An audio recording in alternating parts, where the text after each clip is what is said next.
Solo Chowpatty स्वागत आप सभी का एक बार फिर से हमारे एक नए वीडियो के अंदर। एंड ये वीडियो रहने वाली है इम्पोर्टेंट, और क्योंकि यहाँ पे हम आपके सामने लेके आए हैं क्वेश्चन पेपर जो रहने वाला है बीएड सीईटी यानी कॉमन एंट्रेंस टेस्ट जो होता है बीएड के लिए, जो भी हमारे गवर्नमेंट कॉलेजेस आते हैं हमारे, ठीक है, JNK के अंदर, जिसके अंदर हमारा IASE आता है, ठीक है, और CRCE आता है हमारा, और GCOE जम्मू आता है, ठीक है। तो इन सभी बच्चों के लिए आप सबको पता है कि क्या होता है कि जो भी बच्चे यहाँ पे एडमिशन लेना चाहते हैं गवर्नमेंट कॉलेजेस के अंदर, तो उनका क्या होता है कि एक एंट्रेंस होता है एंड आपको क्वालिफाई करना होता है। और जैसे कि मैंने बताया आपको, ठीक है, टोटल 180 मार्क्स का हमारा ये टोटल यहाँ पे एंट्रेंस जो भी क्वेश्चन पेपर है वो आपका होता है, और नंबर ऑफ़ क्वेश्चन आपको पता है 180 होते हैं, ठीक है। उसके बाद अगर हम बात करें ना यहाँ पे, तो 4 सेक्शंस होती है हमारी, ठीक है। और जैसे मैंने आपको बताया कि आप ज़्यादा फोकस जो है वो किस सेक्शन पे करोगे, तो याद रखना जो हमारा जनरल अवेयरनेस होता है उस पर ज़्यादा फोकस करना, ठीक है। अराउंड 45 में से 30 का टारगेट लेके चलो आप। फिर उसके बाद सेकंड पार्ट जो आपका रीजनिंग, ठीक है, बिल्कुल सरल आता है, बिल्कुल आसान आता है, ठीक है। और इसका भी आप 20 टारगेट लेके चलो, और बाकी आपको 10 नंबर और लेके आना है, बस आपका नंबर जो है वो आएगा, ठीक है। बस ये उन बच्चों के लिए है जो बेचारे सोचते हैं कि बहुत टफ है, डिफ़िकल्ट है, ऐसा कुछ नहीं होता है, ठीक है। तो बाकी जिन्होंने अच्छे से पढ़ा होगा तो वो तो अच्छे लेके आएंगे ही। मैक्सिमम मार्क्स बता दिए, 3 घंटे का टाइम होता है आपके पास, 0.25 मार्क्स जो है वो डिडक्ट होते हैं फॉर एवरी रॉन्ग आंसर। बाकी आपको पता है कि कैसे अटैम्प्ट करना होता है। जैसे समझ लो ये गोला है तो इसको अटैम्प्ट कैसे करते हैं हम, याद रखना, पहले बाहर बाहर जो है वो इसके एक लाइन खींच लो, ठीक है, और उसके बाद बीच में से कर दो। इससे क्या होगा कि आपका जो है वो बाहर गोला जो है उसके बाहर नहीं जाएगा, तो ऐसे करके कवर हो जाएगा, ये आप सबको पता है, ठीक है। और नेगेटिव जो है वो 0.25 मार्क्स आपके डिडक्ट होंगे फॉर एवरी रॉन्ग आंसर जो भी आप अटैम्प्ट करते हो। तो रॉन्ग करके नहीं आना, ठीक है। अब देखो यहाँ पे इसका आपको मैंने बताया था, ठीक है, जैसे कि ऑलरेडी मैं आपके सामने 2018 वाला 19 वाला अपलोड कर चुका हूँ, ठीक है, साल, उसको भी आप देख लो, ठीक है, इसी प्लेलिस्ट के अंदर। और ये रहेगा हमारा 2023 वाला, ठीक है। तो इसका भी आपको PDF जो है वो मैं प्रोवाइड कर दूंगा, ठीक है। पहले एक बार सुन लो ध्यान से जो मैं चीज़ें यहाँ पे बोलता हूँ, ठीक है। मैं बहुत सारी चीज़ें यहाँ पे एक्सप्लेन भी कर देता हूँ थोड़ी बहुत, क्योंकि वीडियो लंबा हो जाता है तो उतना ज़्यादा एक्सप्लेन नहीं हो पाता, लेकिन बहुत सरल आता है, ठीक है। बस अपना थोड़ा बेसिक जो है वो आपको क्लियर करके जाना है, बाकी कुछ नहीं, डरना वरना नहीं है, इतना टफ पेपर नहीं होता है, जनरल पेपर आता है, ठीक है, आपकी एकदम डे टू डे लाइफ के रिलेटेड होता है। तो PDF के लिए आपको टेलीग्राम चैनल ज्वाइन करना है, ठीक है। अब टेलीग्राम का बच्चे पूछते हैं कि टेलीग्राम कहाँ मिलेगा, तो टेलीग्राम देखो ऐसे करके हमारा चैनल का नाम आएगा ऊपर, ठीक है, यूट्यूब पे, उसके नीचे आपको 3 लिंक दिखेंगे, ठीक है, 3 लिंक दिखेंगे।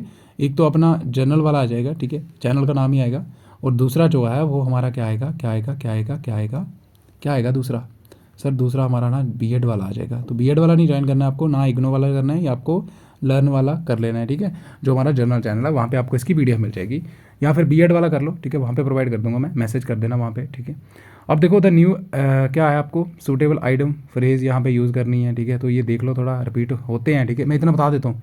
अब जिन बच्चों ने 90 वाला क्वेश्चन देखा होगा, 19 वाला, सॉरी 19 वाला क्वेश्चन देखा, पेपर को देखा होगा वीडियो के अंदर, तो मैक्सिमम अभी देखना आप, बहुत सारे क्वेश्चन जो हैं वो रिपीट हुए होंगे, ठीक है। तो ये देख लेना थोड़ा, ये पैसेज आ गया आपको, ठीक है, और यहीं से आपको निकालना है, ठीक है। तो ये सिंपल फ्री के नंबर होते हैं, ठीक है। रन फास्ट और you will miss the train, तो आपको इसको कंपाउंड सेंटेंस इनटू कम्प्लेक्स बनाना है। तो unless you run fast you will miss the train, जब तक तुम ही फास्ट नहीं भागोगे, ठीक है, ये चलोगे, तो तुम ट्रेन को मिस कर दोगे, ये आप सबको पता है। और ये भी आपको क्या करना है, सिंपल से कम्प्लेक्स बनाना है इसका, ठीक है। अब जिन बच्चों को लग रहा है कि बहुत टफ होते हैं ये, थोड़ा सेंस के आधार पर भी कर लेना, ठीक है। फिर आपका ये आ जाएगा करेक्ट स्पेलिंग वाले 2 क्वेश्चन आ जाएंगे आपको, ठीक है। जैसे हरासमेंट का स्पेलिंग यहाँ पे आ गया, ये एक बार देख लेना, ठीक है, क्योंकि कई बार क्या होता है ना, बहुत सारे क्वेश्चंस पेपर के अंदर क्वेश्चंस यहीं से उठा के डाल देते हैं वो। ये देखो 2 बोला मैंने, 2 आए हुए हैं, ठीक है, करेक्टली स्पेल्ड वर्ड, ठीक है। जैसे यहाँ पे बेनीवोलेंस, ठीक है, और अपोजिट बताना है आपको, 2 आएंगे ये भी आपको, ठीक है।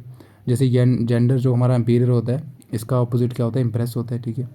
किंग का क्वीन होता है, ठीक है, प्रिंस का प्रिंसेस होता है, आपको पता है। उसके बाद देखो यहाँ पे choose the opposite gender monk, ठीक है, मोंक आप सबको पता है बुद्धिस्ट के रिलेटेड होता है, ठीक है, मोनेस्ट्रीज के अंदर, और वो फीमेल को बोलते हैं नन। उसके बाद देखो यहाँ पे रीअरेंज करना है आपको, ठीक है। तो ये बिल्कुल ही totally on the based on sense, कि आपका सेंस कैसा है, ठीक है। देखो यहाँ पे storm could the scene were dark before, तो आपको इसको शुरू करना है, ऑप्शन से करो।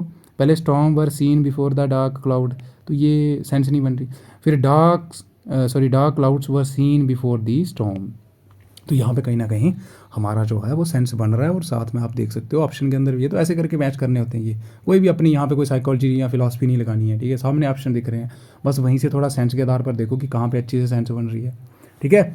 रीअरेंज द फॉलोइंग, ठीक है, ये आ गया। आपको बताना है कि पहले कौन सा आएगा, ठीक है। पी आएगा, क्यू आएगा, आर आएगा, एस आएगा। तो कैसे करते हैं इसको सॉल्व, देखो यहाँ पे ऑप्शन देखने होते हैं, जैसे एस पी आर क्यू। तो पहले एस को पढ़ो, the group most concerned with ideology. P को देखो, R sorry and ideology and in how, sense ही नहीं बन रही, तो है ना, कोई सेंस नहीं बन रही। अब इसको देखो एस क्यू आर पी, इसको देखो जरा, एस क्यू, एस के बाद S Q, the group most concerned with ideology are organise बन रही है ना, एज दे आर के बाद एंड गलत हो गया, नहीं बन रही सेंस, डिलीट हो गया। तो एलिमिनेट कर देना होता है। ऑप्शन देखो, फिर एस क्यू पी आर आ रहा है, एस क्यू पी आर आ रहा है, तो फिर से देखो एस क्यू पी के बाद जाओ आर है बिंदुस,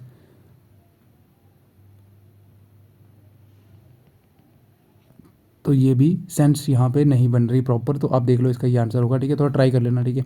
तो कुछ नहीं होता, बस सेंस लगाना, थोड़ी सी सेंस के आधार पे ज़्यादा चलती है आजकल ग्रामर। उसका देखो fill in the blank with suitable verb लगानी है आपको। माय ब्रदर खा चुका था जब हम वापिस आए, ठीक है, खा चुका था, ठीक है। चुका, किया, दिया, लिया, आप सबको पता है कौन से टेंस होते हैं हमारे, पास्ट इंडेफिनिट है ना। तो 8 आ जाएगा second form. I need to buy a new microwave this one last week, क्या हो गया, बर्नड आउट हो गया, ठीक है। क्या हो गया, बर्नड आउट, ये आप सबको पता है। कोई चीज़ जब उपयोग के लायक नहीं रहती तो उसको आउट लिखा जाता है एंड में, उसे, है ना। उसके बाद देखो यहाँ पे असम्पशन वो आ गया, इन्फॉर्मेशन दी हुई है पैसेज की, तो आपको fill in the blanks with suitable idioms, कहाँ गया, अच्छा ये वही वाला हो गया, ये पेज रिपीट है, इसको रहने देना, ठीक है। तो ये आपको दे रखा है, यहीं से आपको निकालना है। People assess information according to how readily they can understand it, ठीक है, सही है कि गलत है, तो इसमें लिखा होगा ऊपर ये पैसेज में, ठीक है। और the unicorn is fabulous animal, तो आर्टिकल आगे, तो unicorn is a fabulous, sense बनानी है। द फैबुलस एनिमल तो आ ही नहीं सकता, ठीक है। एन फैबुलस तो आ ही नहीं सकता, तो सेंस के आधार पर भी लगा सकते हो, या फिर यहाँ पे कॉन्सोनेंट लगा हुआ है उसके आधार पे लगा दो। हरी बॉट डैश अ कैमरा, देखो जब भी तुम्हें आता है ना कि एक चीज़ खरीद के लाया वो, तो याद रखना ए ही आएगा वहाँ पे, ठीक है। जैसे हमने पिछला पेपर देखा था, तो वहाँ पे आया था कि उसने कैमरा खरीदा, वो पिकनिक पे जा रहा है, या फिर कहीं ऐसा लिखा था कि शायद टूर पे जा रहा है, तो उसने कैमरा खरीदा, तो अ कैमरा, ठीक है। और सी आ रहा है, मतलब कॉन्सोनेंट है। फिर आपको एक्टिव पैसिव आएंगे, ठीक है, 2-3 आएंगे, ठीक है। तो ये भी आपको इनके रूल्स देख लेने थोड़े। देखो the glass door had been broken by the little girl, पहले बताओ ये एक्टिव है कि पैसिव है, तो ये क्या है, पैसिव है। क्या है ये, पैसिव है, इसका आपको एक्टिव बनाना है। तो कैसे करते हैं, देखो ये क्या होगा, ये क्या है, यहाँ पे ऑब्जेक्ट है ना, द लिटिल गर्ल है ना, इसका आपको क्या करना है, क्या करना है, इसका सब्जेक्ट बनाना है आपको।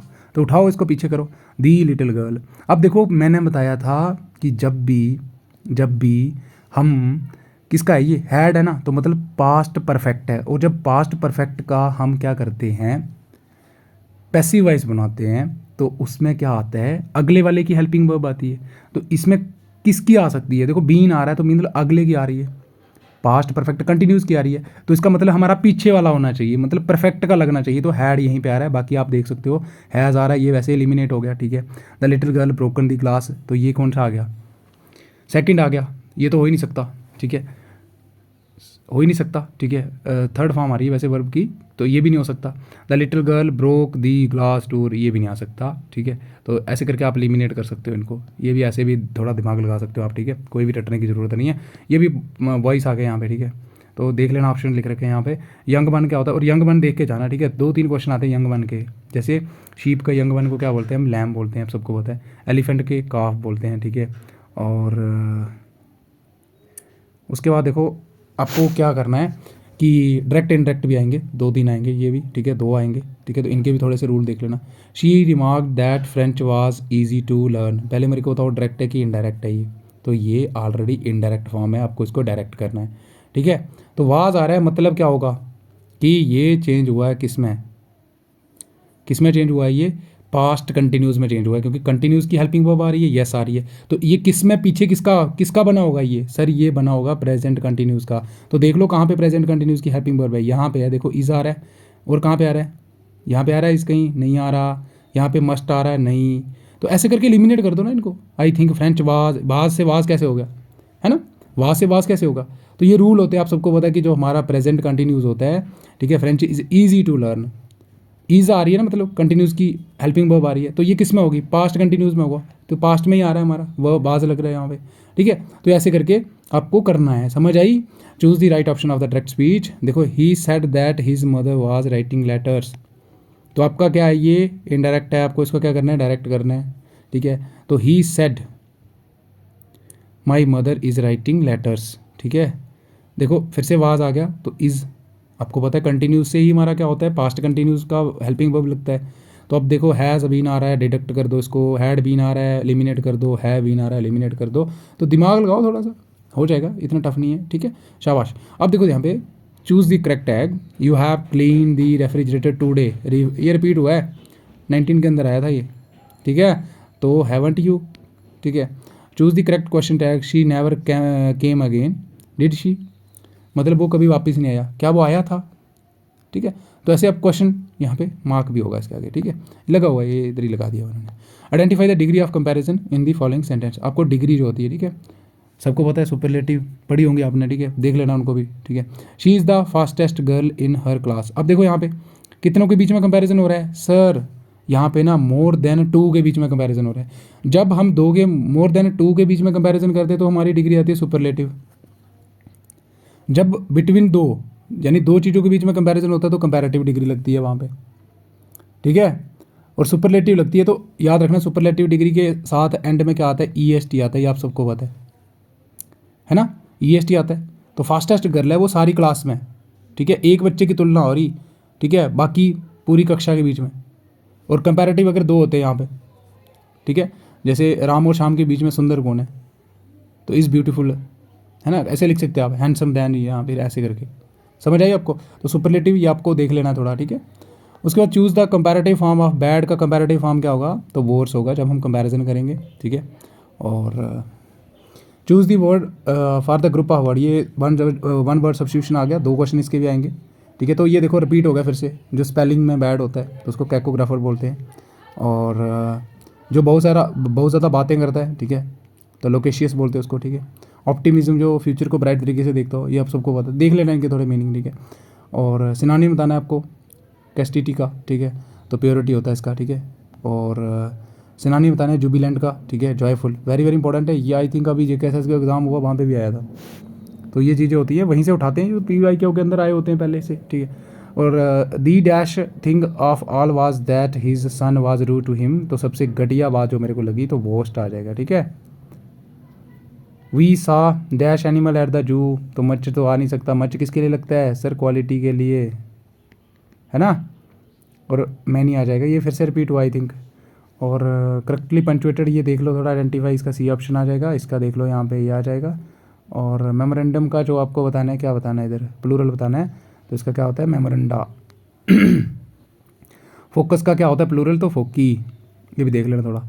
और फिर ये यहाँ पे इसका आंसर देख लेना और सॉल्व कर देना, ठीक है। और कोई समझाने वाला तो है नहीं। कंजक्शन क्या होता है, जो हम किसी 2 सेंटेंस को जोड़ने के लिए जो भी हम शब्द का उपयोग करते हैं, ठीक है। और देखो ये फिर से रिपीट हुआ है, 18-19 वाला देख लो क्वेश्चन पेपर एक बार, ठीक है, उसका वीडियो आपको मिल जाएगा। No sooner did the rogue see the police then he disappeared, they could help dash, तो क्या आ जाएगा, वन अनदर, जब भी अनदर लिखे तो वन अनदर आ जाएगा, ठीक है, ईच अनदर नहीं होता कभी भी। तो आप सेंस भी लगा सकते हो, मैनी अनदर, बोथ अनदर, ऐसे तो हो नहीं सकता, तो वन अनदर, ठीक है। तो थोड़ा सा सेंस के आधार पर भी थोड़ा सा यूज़ कर लेना आपने। फिर से रिपीट हुआ है, यस हुआ है, बर्ड्स आई व्यू दिया, ठीक है, मार्केट के बारे में। और once a kid become familiarise to chewing his nails, it is tough to kick the habit, मतलब उस हैबिट को दूर करना मुश्किल हो जाता है। फिर किक द बकेट को थोड़ी ना मारोगे, ये फ्रेज आ गई एक टाइप की, ठीक है। अब nobody wants her at the party, she is consider the fly in the ointment, मक्खी होती है ना, जैसे मक्खी पड़ गई दूध में, ऐसे मान लो।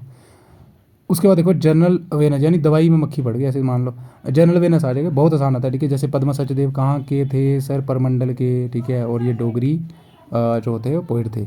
और उसके बाद देखो where is the headquarter of SAARC, यानी South Asian Association for Regional Corporation होता है इसका, आई थिंक फुल फॉर्म, तो काठमांडू में इसका हेडक्वार्टर है।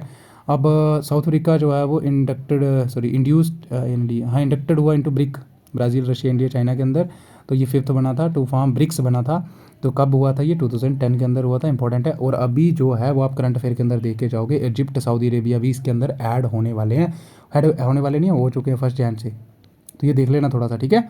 सऊदी अरेबिया भी आ गया इसमें, इजिप्ट भी आ गया, ठीक है, और एक कंट्री और भी आया शायद कोई, ठीक है। 3 कंट्री सभी इसके ब्रिक्स के अंदर ऐड अप हो चुके हैं। तो रशिया कब हुआ था? साउथ अफ्रीका कब हुआ? 2010 के अंदर। अब कहता है कि when did World Health Organization come into force and what is the day called? उस डे को क्या बोलते हैं? तो 7 अप्रैल 1948 को आया, और उस डे को बोलते हैं world health day. India today जो वीकली मैगजीन है वो लॉन्च कब हुई? 1975 के अंदर हुई, ठीक है। और पहला जो न्यूज़पेपर था, वर्नाकुलर पूछा है यहाँ पे, देखो वर्नाकुलर क्या होता है? लोकल लैंग्वेज में जो प्रेस होती है, ठीक है, जो लोकल लैंग्वेज में छपने वाला था, तो उसका नाम था समाचार दर्पण। याद रखना, बड़े सारे बच्चे बंगाल गैजेट लगा के आते हैं। बंगाल गैजेट जो था वो फर्स्ट न्यूज़पेपर था। वर्नाकुलर होता है लोकल लैंग्वेज जो होती है, उसमें जो छपा था, या लोकल न्यूज़पेपर जो था, ऐसे भी लिखो, यानी लोकल न्यूज़पेपर जो था पहला वो था समाचार दर्पण। याद रखना आप, ठीक है। उसके बाद ये पहला जो न्यूज़पेपर था वो था बंगाल गैजेट, लेकिन वर्नाकुलर पेपर कौन सा था? समाचार दर्पण, ये याद रखना। USBR वाला सबको पता है, उधमपुर श्रीनगर बारामूला रेल लिंक, ठीक है, अभी ओपन होने वाला, हो चुका है ये, डिक्लेयर एज नेशनल प्रोजेक्ट, ये 2002 के अंदर इसको करा गया था। अब देखो इंस्टॉल्ड कैपेसिटी जो है उरी हाइड्रो पावर प्रोजेक्ट की, वेरी वेरी इंपॉर्टेंट है, देख लेना। इंपॉर्टेंट सलाल हो गया, ठीक है, डल हस्ती हो गया, ये कुछ इंपॉर्टेंट प्रोजेक्ट हैं जो आपको अच्छे से देखने हैं। तो कितनी है उरी हाइड्रो पावर प्रोजेक्ट की कैपेसिटी कितनी है? 480 megawatt. J&K thermal power project is located Kalakot के अंदर, वेरी वेरी इंपॉर्टेंट है, पूछा जाता है, ठीक है। मुबारक मंडी पैलेस का क्या हिस्सा नहीं है? तो अमर महल जो है वो नहीं है, ठीक है। शीश महल, हवा महल, पिंक पैलेस, ये तीनों के तीनों हैं, अमर महल नहीं है। Which of the following is known as Jamawat cave? तो याद रखना पीर खो को बोलते हैं। और which type of vegetation is found in Kashmir valley? देखो टेम्परेट वेजिटेशन है, ठीक है, टेम्परेट वेजिटेशन। एक्जीरोफिटिक वेजिटेशन कहाँ होती है? तो याद रखना ड्राई एरिया जो होते हैं हमारे, जैसे डेजर्ट हो गया, ठीक है, डेजर्ट्स के अंदर यहाँ ड्राई एरिया, यहाँ पे वाटर की और यहाँ पे जो वेजिटेशन फेमस होती है वो होती है कैक्टस, अपनी कैक्टस सबने सुना होगा, ठीक है। सब ट्रॉपिकल वेजिटेशन जम्मू की है, ठीक है, और ये आप सबको पता है जम्मू की है, ठीक है। कैसी है? जम्मू की, जो जम्मू रीजन है हमारा, वहाँ पे क्या है? सब ट्रॉपिकल। और टेम्परेट हमारा किसका है? कश्मीर का। टेम्परेट इन कहने का मतलब क्या होता है कि जहाँ पे क्या होता है, जहाँ पे क्या होता है, जहाँ पे क्या होता है, ना उतनी ज़्यादा गर्मी होती है, और जो मानसून रेनफॉल होता है ना बहुत कम होता है, ठीक है, और कोल्ड होती है, आइस स्नो पड़ती है यहाँ पे, ठीक है। और देवदार पाइन हो गया, ये कुछ ट्रीज़ होते हैं जो प्रोमिनेंट होते हैं, ठीक है, यानी कोल्ड होता है यहाँ पे। और एक्जीरोफिटिक बता दिया। और लद्दाख की बात करें, लद्दाख का जो हमारा क्लाइमेट या वेजिटेशन है वो कैसा है? एरिड है। कैसा है? एरिड है, ठीक है, एकदम सूखा है लगा लो। और लद्दाख को क्या बोलते हैं? मून लैंड भी बोलते हैं, याद रखना, ठीक है, क्या बोलते हैं? मून लैंड भी बोलते हैं उसको। और जो क्या था उसको, लैंड ऑफ लामास, एक बुक भी थी, क्योंकि बुक्स आपको अच्छे से करके जाना। आपने देखे होंगे पिछले क्वेश्चन पेपर, उनके अंदर बुक्स आई थी, ठीक है, 3 क्वेश्चन आए हो कि ये बुक किसने लिखी हुई है। तो लैंड ऑफ लामास जो बुक है ये किसने लिखी हुई है? याद रखना कनिंगम ने, ठीक है, उनका नाम था। और उसी के साथ एक आता है वैली ऑफ कश्मीर, याद रखना ये भी, द वैली ऑफ कश्मीर, तो ये सर वाल्टर लॉरेंस ने लिखी हुई है, ठीक है, पूछा जा सकता है आपसे। तो सर वाल्टर लॉरेंस थे, उन्होंने लिखी थी वैली ऑफ कश्मीर, कश्मीर के कल्चर के बारे में, ठीक है। उसके बाद देखो रेड डेटा बुक सबको पता है, कौन जारी करता है इसको? आपको मुझे बताना है, ठीक है, IUCN करता है इसको। IUCN की फुल फॉर्म आप सभी कमेंट सेक्शन के अंदर बताओगे मेरे को। तो IUCN जो है वो एक बुक जो है वो जारी करता है जिसका नाम है रेड डेटा बुक, और इसके अंदर उन प्लांट्स के और एनिमल के बारे में लिखा होता है जो कि इंडेंजर्ड है। इंडेंजर्ड मतलब खत्म होने की कगार में, जिनकी पॉपुलेशन खत्म होने वाली है, ठीक है, समझ आई? तो ये याद रखना। और उसके बाद देखो यहाँ पे first Khelo fencing women league, ये न्यू दिल्ली के अंदर, ये आप सबको पता है। First professor of physical education awarded, Dronacharya award जिनको मिला था तो करण सिंह थे। अब member countries who enjoy veto power, तो ये जो परमानेंट मेंबर होते हैं, ठीक है। अब परमानेंट मेंबर कौन कौन से हैं UNO के? UNO कब बना था? 1945, याद रखना, ठीक है। और 28 आई थिंक तारीख थी उस दिन, देख लेना इसका, ठीक है, 28 थी। और इसका इंपॉर्टेंट ये है कि इसमें पैसा याद रख लेना, ठीक है, नहीं फेसर,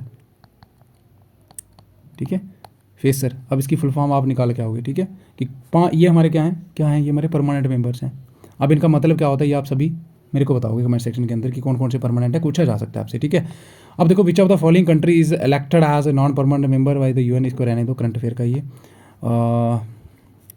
इसको भी रहने देना, करंट अफेयर का है ये, और इसको भी रहने देना, ठीक है। और द्रोणाचार्य अवार्ड देखो, मैंने लास्ट वीडियो के अंदर आपको बताया भी था कि ये स्पोर्ट कोचेस को मिलता है, और अर्जुन अवार्ड जो है वो स्पोर्ट पर्सन को मिलता है, ठीक है, स्पोर्ट्स पर्सन जो होते हैं। क्योंकि जो अर्जुन थे उनके जो गुरु थे वो क्या थे, द्रोणाचार्य थे, इसीलिए द्रोणाचार्य जो है स्पोर्ट कोचेस के लिए, और अर्जुन अवार्ड क्या है, स्पोर्ट्स जो हमारे पर्सन होते हैं उनके लिए। ये याद रखना थोड़ा सा। अब फुल ते कंडे जो है बुक किसने लिखी हुई है, अभी बताया मैंने कि बुक्स आप अच्छे से देख लेना, इंपॉर्टेंट। तो ये गिरधारी लाल राही ने लिखी हुई है, ठीक है।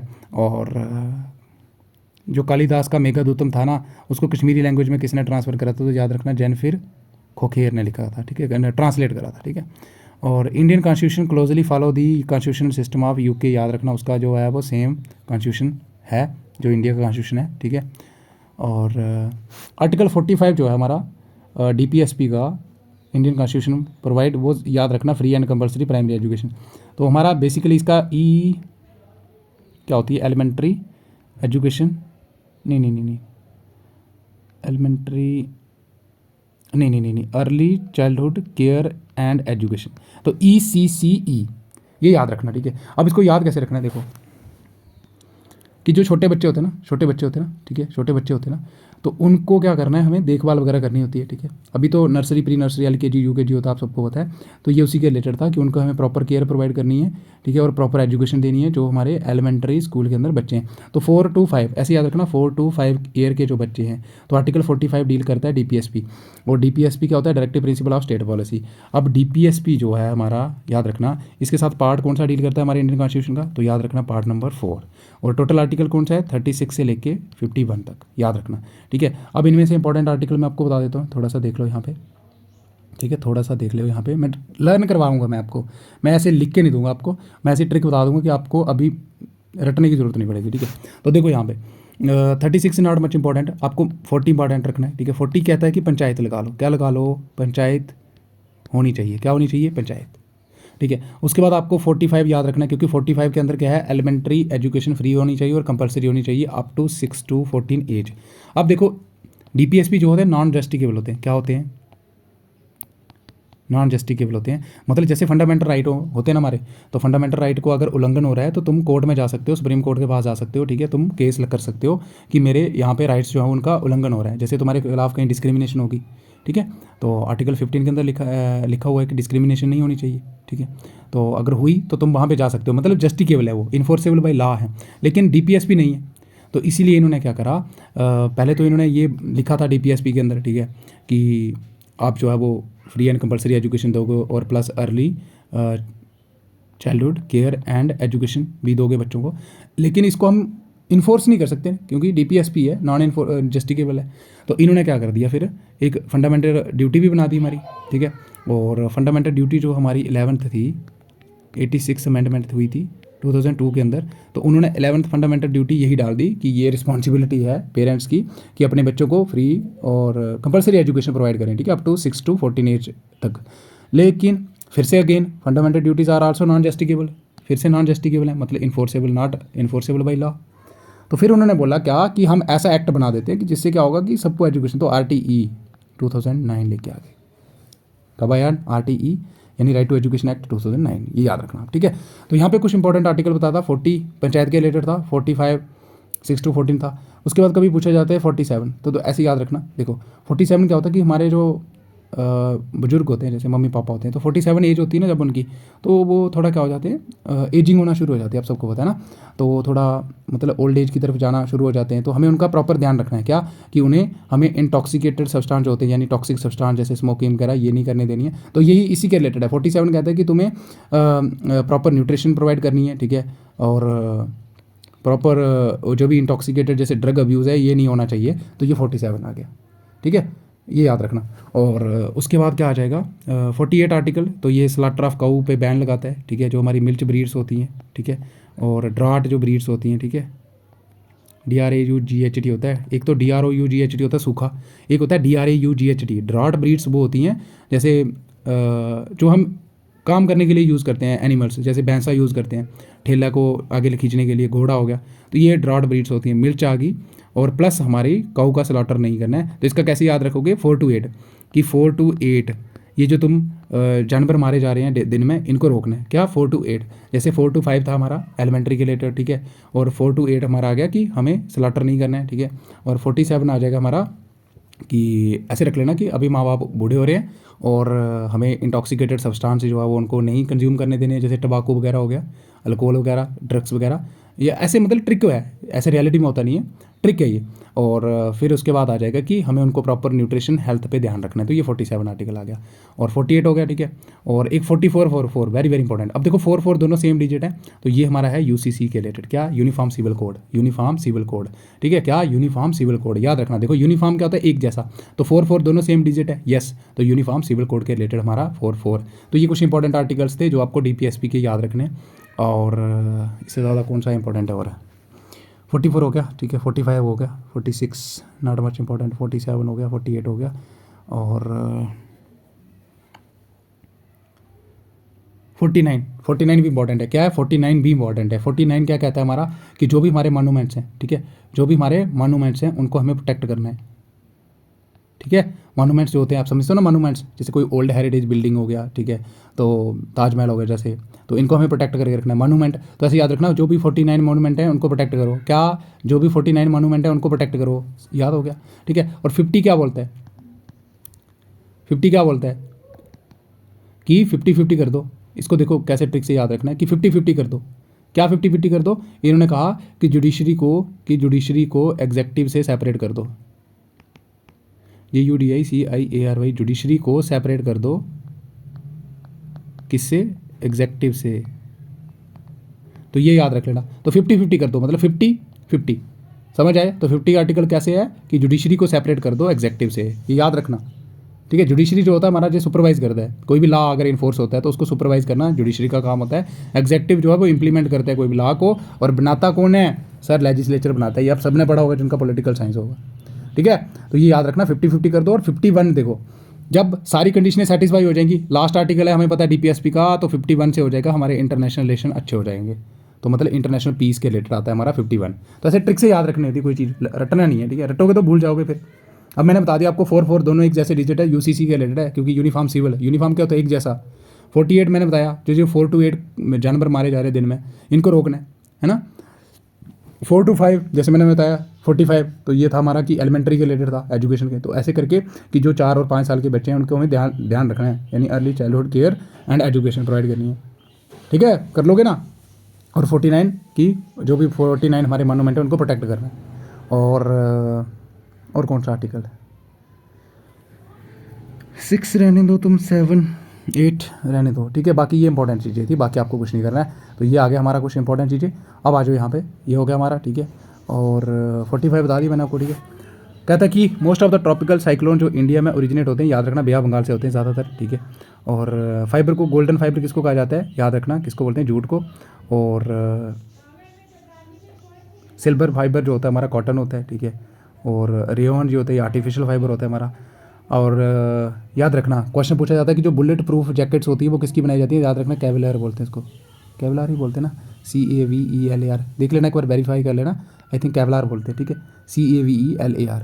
उसके बाद देखो सैफरान ब्लूमिंग, यानी सैफरान जो है उसमें ब्लूमिंग कब होती है, फूल कब खिलते हैं, तो ये कब होती है, याद रखना, ऑटमन में होती है। और क्वेश्चन आता भी है, देखो सैफरान का कौन सा पार्ट यूज़ किया जाता है, मेरे को बताना, जो कंज्यूम किया जाता है, जिसको हम लेते हैं और फिर पैक करते हैं, तो याद रखना स्टिग्मा होता है। क्या होता है, स्टिग्मा, क्वेश्चन आया हुआ है इस पर, तो क्या होता है, स्टिग्मा होता है, याद रखना, स्टिग्मा पार्ट होता है। तो देखो इसका मतलब हम फ्रूट नहीं लगने देते उसमें, तो इसका मतलब है हार्वेस्टिंग कब होती है, तो याद रखना ऑटमन में ही होती है हार्वेस्टिंग, समझ आई। ये भी क्वेश्चन पूछा जा सकता है आपसे, दिमाग लगाओ थोड़ा सा, ठीक है। और सैफरान जो है वो हमारा सबसे ज़्यादा कहाँ पे होता है, पैम्पूर, ठीक है।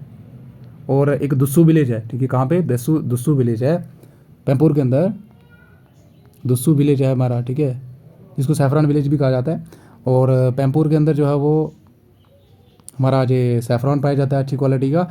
और सबसे ज़्यादा अगर सैफरान की बात करें तो वो कहाँ पे होता है, ईरान में होता है, ठीक है, जिसका पुराना नाम क्या था, पर्शिया। और दूसरा क्या आ गया, पुलवामा डिस्ट्रिक्ट के अंदर आता है ये, ठीक है, ऐसे याद रख लेना। उसके बाद देखो यहाँ पे first Indian women to climb Mount Everest, आप सबको पता है बिशेंद्री पाल जी थे, ठीक है। और first Indian to win an individual medal in Olympics में मेडल जीतने वाला पहला तो केडी यादव जी थे। और in which state or UT of India enormous deposit of lithium, अभी पाया गया लिथियम जम्मू एंड कश्मीर के अंदर मिला है, सबको पता है। Name the Indian cricketer who took the first world cup hat trick, तो ये हरभजन सिंह, सॉरी ये वर्ल्ड कप की है, ठीक है। ऐसे तो हरभजन सिंह का था, ठीक है, टेस्ट में, तो ये चेतन शर्मा थे जिन्होंने वर्ल्ड कप के अंदर लिया था।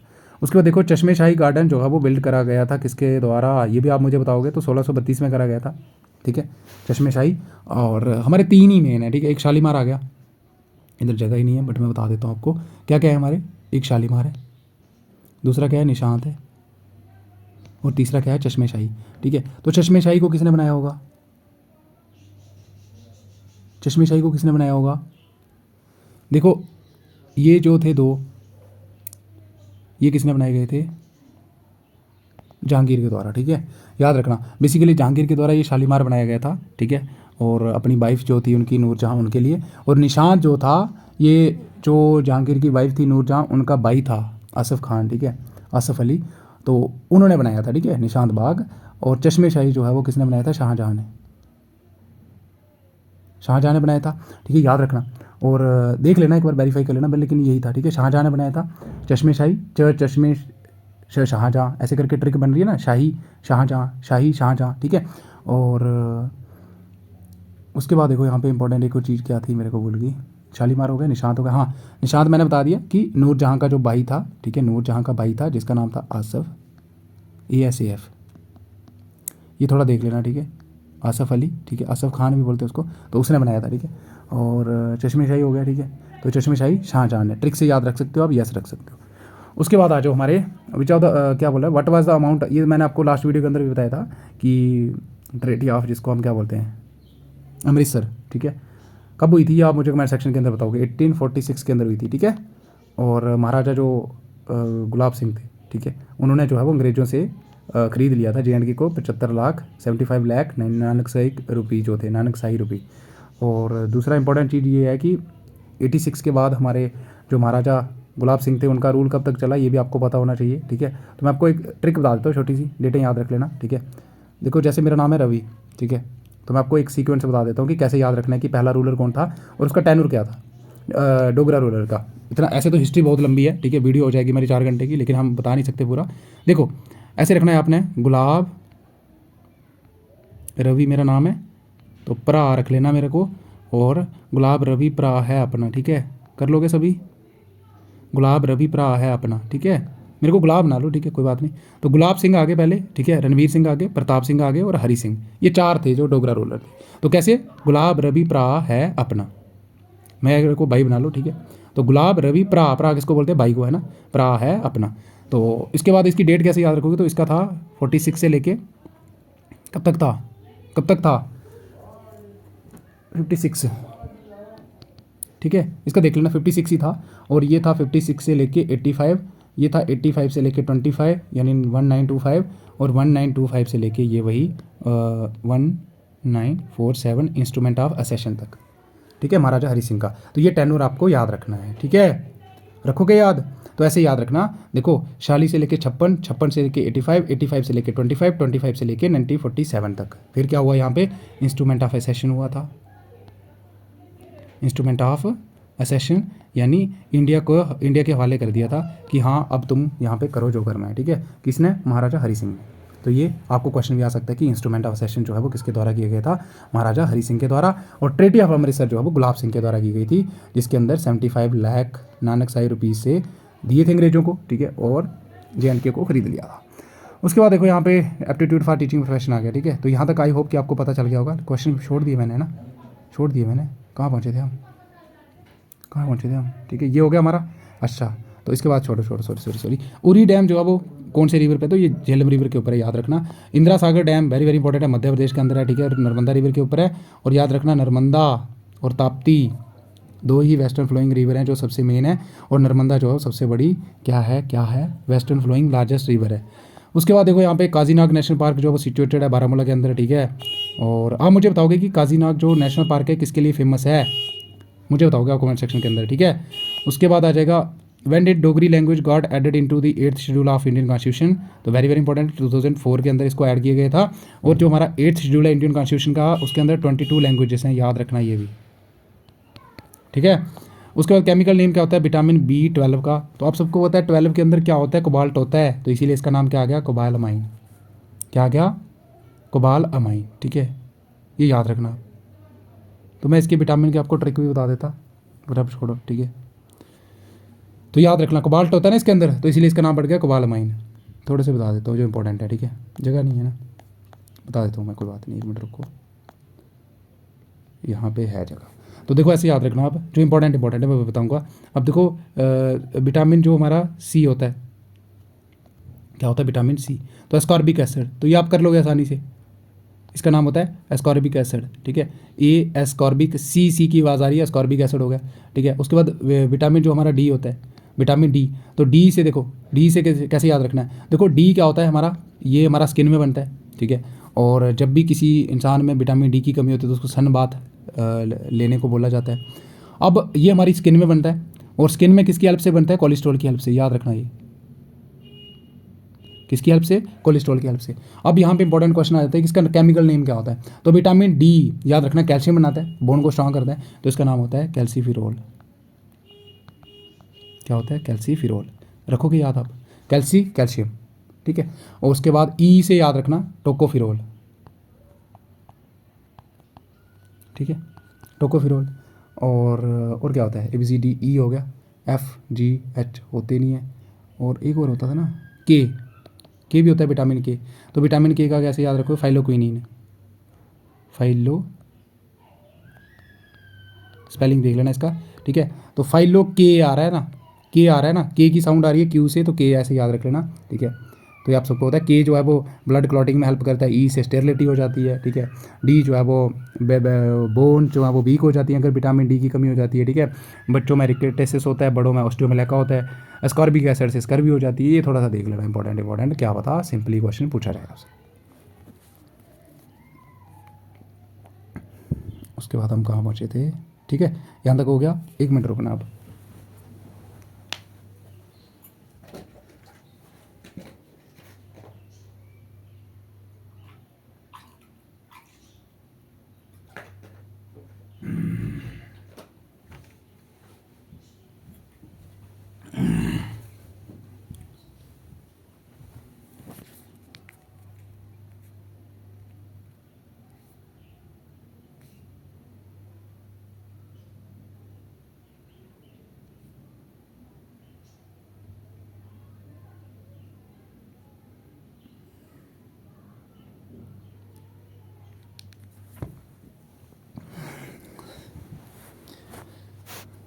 अब देखो यहाँ पे कहता है कि which gas is used in refrigerator to cool water, तो याद रखना अमोनिया होती है, ठीक है। और मेरे को बताना आप कि जो हमारा गैस होता है, LPG सिलेंडर होता है, ठीक है, उसके अंदर जो गैस होती है, ठीक है, वो कौन सी गैस होती है, आप मुझे ये बताओगे। और दूसरा ये बताओगे क्या उसकी अपनी स्मेल होती है कि नहीं होती, ये आप मुझे बताओगे, ठीक है।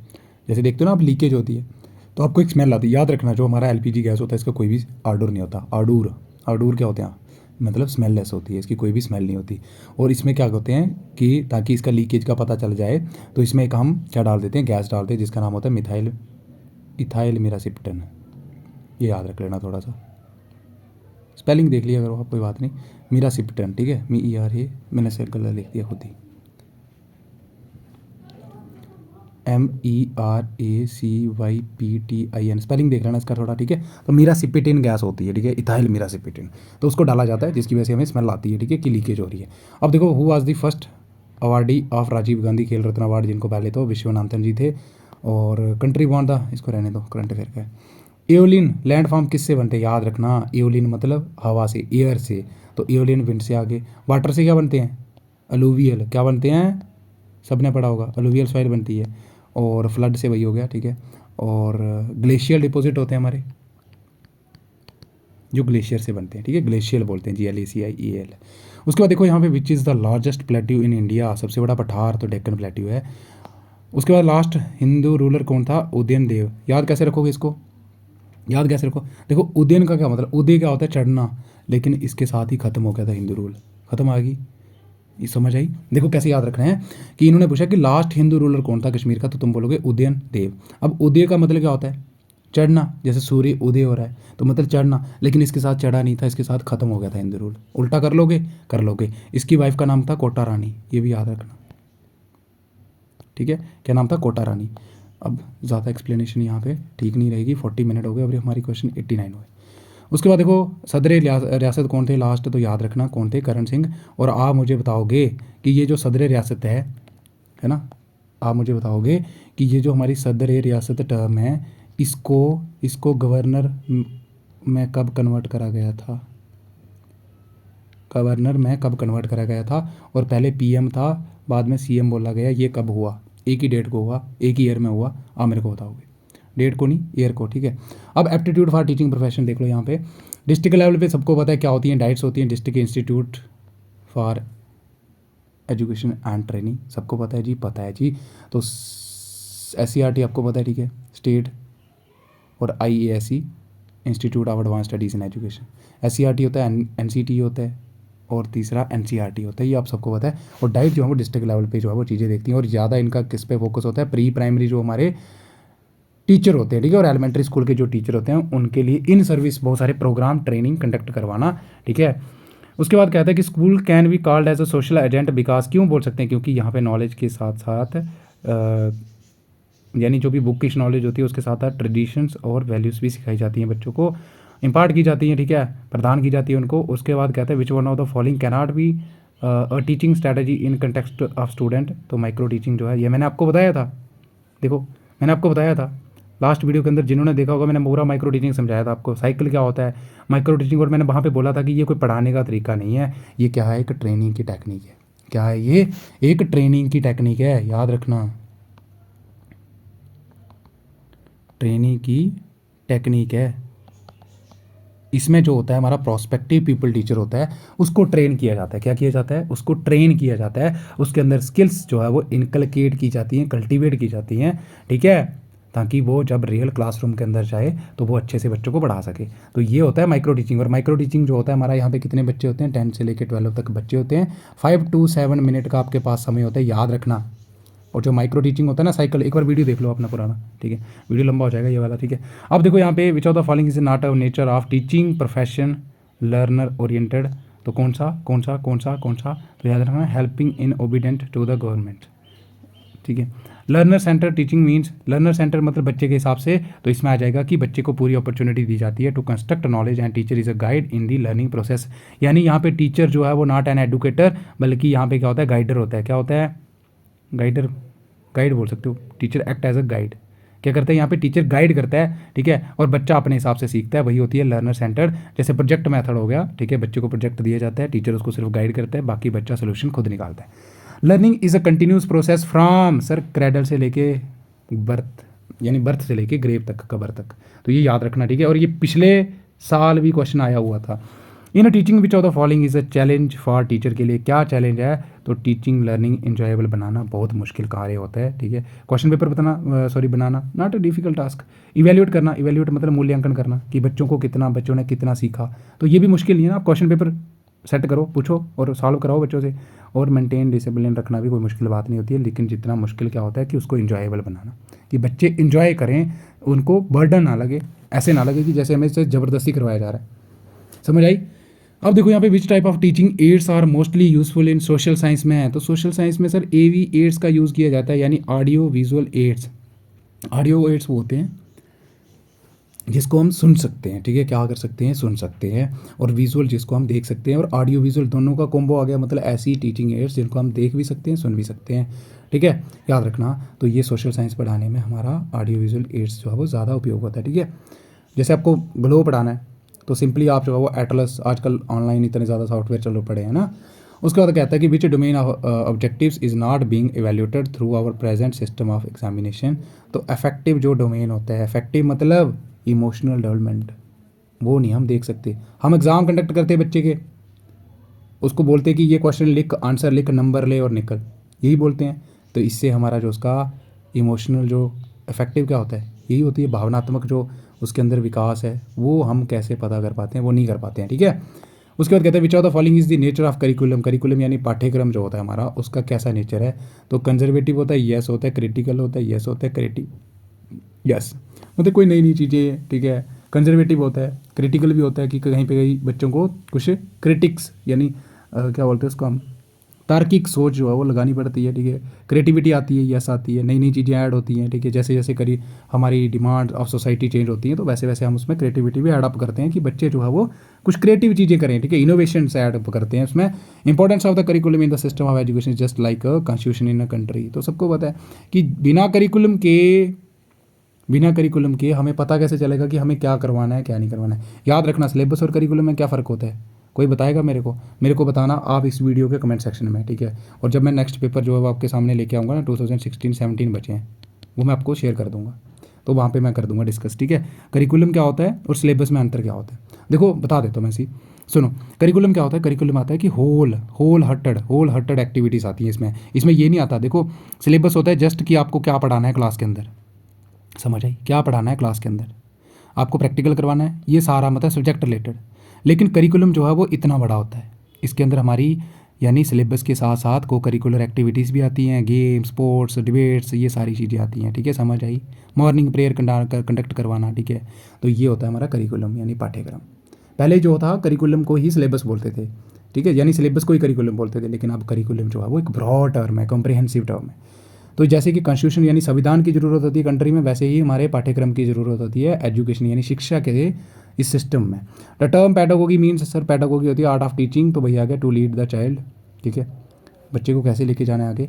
Without suitable curriculum AIIMS of education जो है वो हम अचीव नहीं कर सकते, उनको हासिल नहीं कर सकते, क्योंकि अगर हमारे पास करिकुलम ही नहीं होगा, ठीक है, तो हमें क्या पता कैसे क्या करवाना है, कौन सा मेथड से करवाना है, कौन सी हमें इस बार टीचिंग प्रैक्टिस करवानी है, क्या अप्रोच यूज़ करनी है, ठीक है। Which are the most important while writing on black board, तो क्या इनमें से जो है वो महत्वपूर्ण जो है वो चीज़ है जब हम ब्लैक बोर्ड पर लिखते हैं तो आपकी राइटिंग अच्छी होनी चाहिए, ठीक है। क्लैरिटी भी होनी चाहिए, राइटिंग इन बिग लेटर भी होना चाहिए, राइटिंग इन स्मॉल लेटर भी होना चाहिए।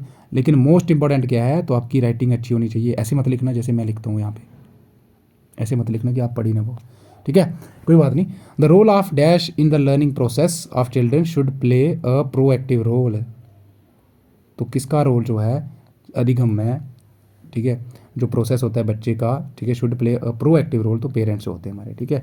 उसके बाद देखो यहाँ पे learning is any change in behaviour resulting from behaviour, किसने कहा था, तो क्रो ने कहा था, देख लेना थोड़ी सी डेफिनेशंस, ठीक है। उसके बाद देखो reinforcement is a part of which of the following, तो लर्निंग यानी अधिगम का एक क्या हिस्सा है। बच्चे को रीइंफोर्स करते हो आप, जैसे बच्चे को आप क्वेश्चन पूछते हो कि बताओ बच्चा पार्टी हमारे इंडिया की कैपिटल क्या है, तो एक बच्चा खड़ा होता है वो बोलता है लखनऊ है, तो आप बोलोगे नाइस ट्राई एनीवन एल्स, तो इसको बोलते हैं रीइंफोर्समेंट यानी बढ़ावा देना, प्रोत्साहित करना, समझ आई। एक तो नेगेटिव रीइंफोर्समेंट होती है, जैसे उसको सीधा बोल दिया तुम एकदम डल हो, गलत हो, कभी नहीं बोलना ऐसे। माइक्रो टीचिंग में सिखाया जाएगा आपको सब ये, ठीक है। अब देखो learning is a dash and a process, तो लर्निंग एक कम्प्लेक्स और एक एक्टिव प्रोसेस है, यानी एक कम्प्लेक्स है, ठीक है, सिंगल प्रोसेस नहीं होता, बहुत सारी एक्टिविटीज़ होती हैं, और एक एक्टिव है यानी सक्रिय जो है वो गतिविधि है। यहाँ पे टीचर भी एक्टिव होता है, बच्चे भी एक्टिव होते हैं। पहले ज़माने में ऐसे होता था, लेक्चर मेथड होता था, बच्चा जो है वो पैसिव हुआ करता था, टीचर आता था क्लास के अंदर, सीधा बताया और चलते बने, बच्चे का जीरो पार्टिसिपेशन। लेकिन आजकल जो है वो एक्स्ट्रा लर्निंग हो गया कि बच्चे को एक्टिव रखो, टीचर को पैसिव रखो। टीचर जो है वो एडुकेटर नहीं है, टीचर जस्ट गाइड करेगा जहाँ पे बच्चा गलती करेगा। स्टूडेंट्स, अरे ये थोड़ा देख लेना, ठीक है, इंगेजमेंट फेस बोलते हैं इसको, ठीक है, ये 5E देख लेना, ठीक है, इंपॉर्टेंट है। Engagement, exploration, explanation, evaluation, elaboration, क्या आता है एक इलेबोरेशन। ये 5 स्टेप होते हैं हमारे 5E लर्निंग प्रिंसिपल बोलते हैं इसको हम, ठीक है, कंस्ट्रक्टिविस्ट अप्रोच कहते हैं इसको हम। पहले बच्चे को क्या करते हैं हम, इंगेज करते हैं, क्वेश्चन वगैरह पूछते हैं मोटिवेशनल, फिर एक्सप्लोर करते हैं, सेकंड फेज एक्सप्लोर होता है, देन थर्ड आता है इलेबोरेट करते हैं, फिर एक्सप्लेन करते हैं उसको, और लास्ट में मूल्यांकन करते हैं कि बच्चे ने कितना सीखा जो मैंने अभी पढ़ाया। याद रखना क्या बोला मैंने, बच्चे को पहले इंगेज करेंगे यानी सीखने में उसका रुचि उत्पन्न करेंगे, इंटरेस्ट क्रिएट करेंगे उसके अंदर, या फिर उसका जो प्रीवियस नॉलेज होता है उसको टेस्ट करते हैं कि उसको पहले उस चीज़ के बारे में कितना पता है। तो इंगेजमेंट हो गया। क्वेश्चन पूछ सकते हो तुम, जैसे मैं आपको पढ़ाने वाला हूँ इकोसिस्टम, क्या पढ़ाने वाला हूँ, इकोसिस्टम के बारे में पढ़ाने वाला हूँ, तो मैं आपको डेफिनेट कुछ पूछ सकता हूँ उसके रिलेटेड, यस पूछ सकता हूँ। जैसे आपने सुबह क्या खाया, आप जब सांस लेते हो तो अंदर क्या लेते हो, बच्चे बोलेंगे ऑक्सीजन, बाहर क्या छोड़ते हो, CO2। तो ऐसे करके जब आप पूछोगे उनको कुछ क्वेश्चन, तो वो उनका पूर्व ज्ञान टेस्ट कर रहे हो आप, यानी testing of the previous knowledge. तो ये इंगेजमेंट फेस है यानी बच्चों के अंदर, और फिर आप बोलोगे कि अच्छा बच्चों बाटी आज हम ये पढ़ने वाले हैं, तो वो इंटरेस्टेड हो जाएंगे, है ना। फिर आप क्या करोगे, उनको बोलोगे कि इस टॉपिक पे बताओ, जरा इसको एक्सप्लोर करो, ठीक है, इसके बारे में खोजो।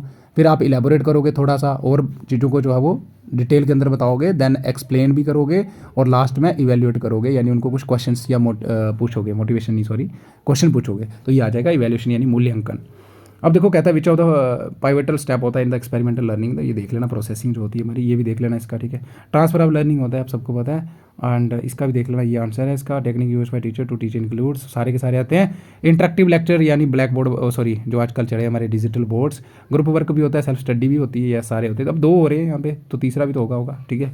अब देखो achievement test are commonly used for the purpose of, sir achievement test क्या होता है, बच्चे ने कितना अचीव करा, तो याद रखना कि उसने कितना अमाउंट जो है वो लर्निंग यानी कितना सीखा आफ्टर टीचिंग के बाद, उसको असेस, उसका आंकलन करना, याद रखना। और अचीवमेंट टेस्ट जैसे मैंने आपको दे दिया कि आपका 20 मार्क्स का टेस्ट है, आपके 19 आ गए, तो ये अचीवमेंट टेस्ट है, यानी कोग्निटिव डेवलपमेंट जो बच्चे किया उसको पता करने के लिए, ये याद रखना। पिछली बार आया था ये कि जो संज्ञानात्मक विकास है बच्चे का उसका पता करने के लिए हम क्या करते हैं, तो अचीवमेंट टेस्ट कंडक्ट करते हैं, ठीक है, याद रखना। और classroom communication is normally considered as, ठीक है, तो वही आ गया, कॉग्निटिव होती है, ठीक है, कॉग्निटिव होती है जी, होती है, ठीक है। अब देखो होती तो हमारी अफेक्टिव भी है, होती तो अफेक्टिव भी है कि बच्चे का थोड़ा ना हम इमोशनल डेवलपमेंट भी करते हैं, लेकिन ज़्यादा कॉग्निटिव यानी संज्ञानात्मक इंटेलेक्चुअल उसकी बुद्धिक जो हमारी डेवलपमेंट है, विकास है, वो करते हैं, ठीक है, उसको सिखाते हैं हम। Training in problem solving teacher, training in problem solving teachers us how to use, time को कैसे करना है प्रॉपरली यूज़। और school age children disorder dyslexia, ठीक है, बच्चे जो है वो प्रॉपरली पढ़ नहीं पाते हैं, ठीक है, याद नहीं रख पाते हैं। और विच of the following factor has less affect on learning, CTET में आया था ये, तो समझ लो ये आपको भी आया है। तो याद रखना जेंडर का डिफरेंस जो होता है, जैसे मेल है फीमेल है क्या है ये, ठीक है, तो उसका लर्निंग पे कोई इफेक्ट नहीं होता, ठीक है। अब फटीग यानी थकावट होगी किसी बच्चे को तो पड़ेगा जी, एज के हिसाब से, जैसे मैं आप जो है वो 6 क्लास के बच्चे हो, 6th क्लास के बच्चे हो, और मैं आपको बोल रहा हूँ ट्रिग्नोमेट्री का ये क्वेश्चन निकालो, आप निकाल पाओगे, नहीं निकाल पाओगे ना, तो ये हो जाएगा कि एज का भी जो है वो लर्निंग यानी अधिगम पे इफेक्ट पड़ता है। इलनेस से अगर कोई बीमार है तो उसका भी पड़ेगा। अब लीस्ट किसका पड़ेगा, तो जेंडर डिफरेंस, चाहे वो मेल है, लड़का है, लड़की है, उसका कोई फ़र्क नहीं पड़ता। Most essential factor for success of students learning, यानी बच्चा जो सीखता है तो कौन सा इंपॉर्टेंट फैक्टर होता है, जो महत्वपूर्ण फैक्टर होता है कि उसकी सक्सेस होगी, तो बच्चा कितना रेडी है सीखने के लिए, याद रखना, ठीक है। बच्चा जो है वो रेडी है कि नहीं है, वो सीखना चाहता भी है कि नहीं, आप ज़बरदस्ती सिखा रहे हो, तो ये भी देख लेना, ठीक है। और ये भी देख लेना, ये पढ़ लेना थोड़ा, हॉरिजॉन्टल ट्रांसफ़र क्या होता है, वर्टिकल, बाइलेटरल, और पॉजिटिव ट्रांसफ़र क्या होता है, नेगेटिव ट्रांसफ़र क्या होता है, न्यूट्रल क्या होता है, ये देख लेना सारे, ठीक है, इनके मीनिंग निकालने हैं सिर्फ आपको। और मैं गारंटी देता हूँ, मैं बड़े सारे बच्चों को बोल रहा था ना टीचिंग एप्टीट्यूड छोड़ देना, मैं गारंटी दे रहा हूँ जिन बच्चों ने ये 5-6 जो मेरे भी PY क्या हुआ है ना ये देखे होंगे ना, तो मैं गारंटी देता हूँ, देखना कैसे करके आएंगे वो। लर्निंग आउटकम्स मीन्स रिजल्ट क्या रहा हमारा, मतलब सीखने का या अधिगम का जो परिणाम है वो क्या रहा, तो बच्चे के बिहेवियर के अंदर क्या परिवर्तन आए, वही तो है हमारा लर्निंग आउटकम, समझ आई। और जब भी हम मेज़र करते हैं ना, याद रखना, आप पढ़ोगे B.Ed के अंदर कि जब भी हम बच्चे को पढ़ाते हैं तो उसका जब मेजरमेंट करते हैं तो बिहेवियरल ऑब्जेक्टिव बनते हैं हमारे, कि बच्चे के व्यवहार के अंदर परिवर्तन लाना है, वो हमारा मेन ऑब्जेक्टिव होता है टीचिंग का। अब देखो मतलब period of learning where no improvement in performance is made, मतलब अब उससे ज़्यादा उसको सुधार की ज़रूरत नहीं है, तो उसको बोलते हैं प्लेट्यू, यानी पीक पे पहुँच चुका है वो सीखने की।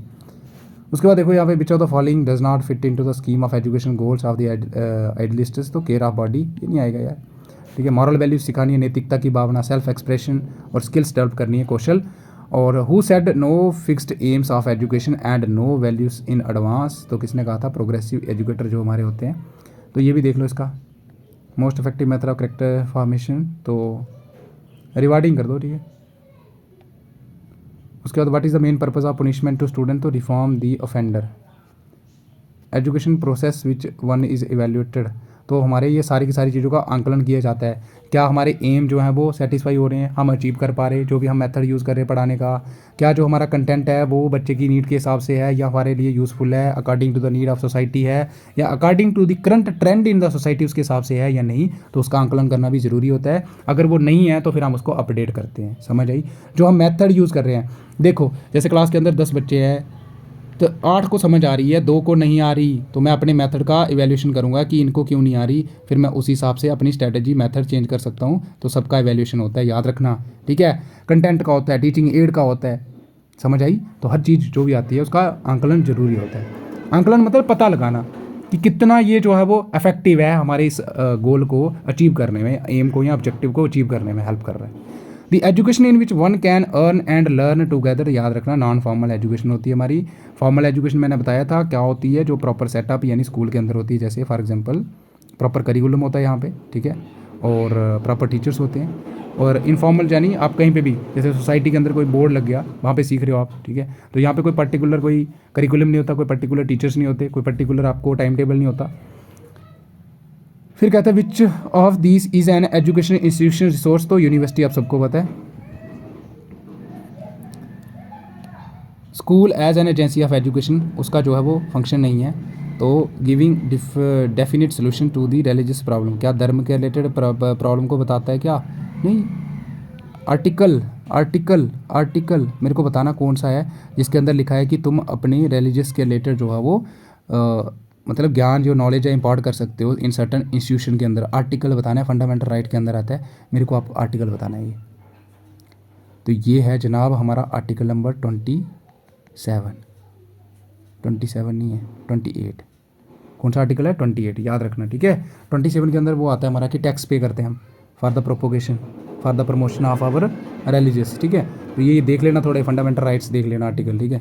उसके बाद देखो सर्व शिक्षा अभियान, ठीक है, SSC adopted which of the following policy of education, तो जीरो रिजेक्शन पॉलिसी, कि हमें ना हर बच्चे को एडमिट करना है, कोई भी रिजेक्ट नहीं होना चाहिए। और विच of the following institution is directly responsible for the professional growth of school teachers in India, तो एनसीईआरटी।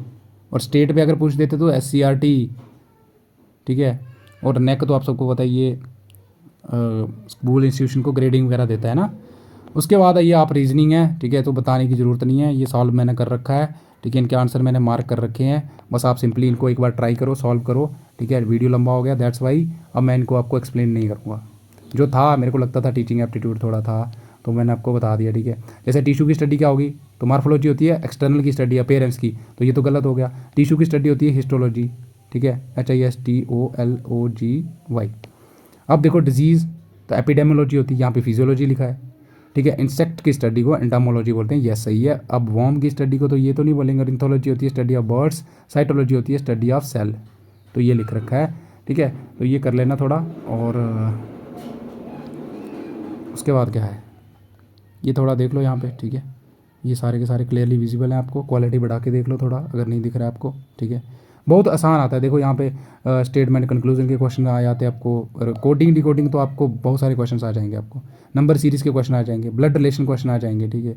और जो ऐसे क्वेश्चन होते हैं ना, इसको हमेशा शुरू कहाँ से करते हैं, माई से शुरू करते हैं। निकाल के देखो ये क्वेश्चन, देखो माई मदर क्या है पहले, अरुण सेड, अरुण मतलब लड़का है, तो लड़कों को डिनोट कैसे करते हैं, ऐसे। इसने बोला मेरी मदर, क्या बोला, फिर आ जाओ माई मदर, क्या बोला, मेरी माँ, माँ को कैसे करते हैं, ऐसे। The girl is the wife of grandson, grandson मतलब इसका पुत्र हुआ, क्या हुआ, इसका पुत्र हुआ, ठीक है। और उसकी वाइफ, और उसकी, वही द गर्ल इज़ द, मतलब इसकी बात कर रहा है, कौन कर रहा है, ये बंदा बात कर रहा है, ये बंदा। तो ये बंदा अरुण जो है वो क्या लगा इस लड़की का, तो सर अरुण इस लड़के का बाप है, तो ये जो है इसकी वाइफ है, ये वाइफ है इसकी, है ना, ये वाइफ है इसकी। तो अब ये अरुण क्या लगा, तो अरुण इसका क्या लगा, सोहरा ही लगा ना, ससुर जी लगे, तो फादर इन ला, ठीक है। तो ये हमेशा माई से शुरू करना होता है, और फिर पीछे जाओ उसको पढ़ते पढ़ते आपका आंसर निकला आ जाएगा, कोई डिफिकल्ट नहीं होता ये, ठीक है। अब देखो यहाँ पे ये बी इज़ अ सिस्टर, ये देख लेना, थोड़ा सिमिलर तरीके से करना है आपको, के से ये होता है, ये साइन चेंज करने हैं, और ये भी सेम साइन, बहुत आसान पेपर आता है, एक सरल पेपर आता है। ये आ गया हमारा वेन डायग्राम के क्वेश्चन, ठीक है, और ये थोड़ा पढ़ लेना, ठीक है। ये सिटिंग अरेंजमेंट का आ गया, ठीक है, और ये भी सिटिंग अरेंजमेंट आ गया कि कौन कहाँ बैठा हुआ है, ठीक है। और स्टेटमेंट अजम्पशन के 2 क्वेश्चन आ जाएंगे आपको। एरिया का भी क्वेश्चन आता है, ठीक है, सर्कल हो गया, ठीक है, ये देख लेना थोड़ा, ठीक है। और इसी के साथ हमारा आ जाता है 180 क्वेश्चन, स्टेटमेंट एंड अजम्पशन आ जाती है। तो ये थोड़ा इनके आंसर देख लेना और ट्राई करना सॉल्व करने की, और इसी के साथ हमारा क्वेश्चन पेपर हो जाता है 2023 का सॉल्व आपके सामने अवेलेबल, ठीक है। और बाकी मैंने बता दिया PDF आपको इसकी मिल जाएगी, ठीक है। अच्छे से पढ़ो, और रीजनिंग, इंग्लिश, जीके, थोड़ा बहुत टीचिंग एप्टीट्यूड पे फोकस कर लो। ज़्यादा जीके को प्रेफरेंस दो, करंट अफेयर कोई बात नहीं, रहने देना। अब वो मैराथन देख लेना, एक आधा कवर हो जाते हैं सारे के सारे, ठीक है। So that's it. एंड आशा करता हूँ कि कहीं ना कहीं ये आपके बहुत काम आने वाले हैं, ठीक है। और अगर आपको लग रहा है कि आपकी हेल्प हो रही है तो चैनल को सब्सक्राइब करना नहीं भूलना आप लोगों ने, ठीक है। हमें भी मोटिवेशन की ज़रूरत है दी अभी प्रेरणा की। तो हमें भी अभी प्रेरणा तभी मिलेगी जब आप हमें सपोर्ट करोगे, ठीक है। अब आप ही नहीं करोगे तो हमें ऐसे लगेगा ना कि हम ऐसे ही फोकट में यहाँ पे सब कुछ कर रहे हैं, ठीक है। So bye bye and have a good day.